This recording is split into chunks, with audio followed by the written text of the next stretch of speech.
திடீர்னு என்ன சொல்றாரு பாருங்க, காங்கிரஸ் கூட்டணியில நாங்க இருக்கிறோம். ஆனா காங்கிரஸ் ஒருத்தர் கூட என்ன பண்ண மாட்டாங்களா, சட்டசபையில இருந்து உட்கார மாட்டாங்களாம். எப்படிங்க ஒரே இரவுல 1.5 கோடி பேருக்கு எப்படிங்க 5000 ரூபாய் கொடுக்க முடிஞ்சது? எங்கிருந்து வந்துச்சு பணம்? யாருடைய பணம்? ஒண்ணுமே விளங்கலைங்க.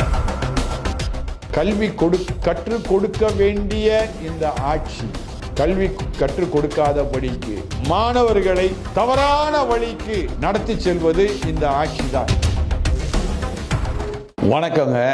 தமிழகத்திலே நடைபெறாத ஒரு காரியம் திராவிட முன்னேற்ற கழகத்தில் ஆட்சியில் நடந்திருக்கு. எனக்கு என்னன்னா, நானும் திராவிட முன்னேற்ற கழகத்தின் ஆட்சியை மிகவும் விரும்பிதான் 2021 எப்படியாவது இந்த ஆட்சி வர வேண்டும் என்று விரும்பினேன்.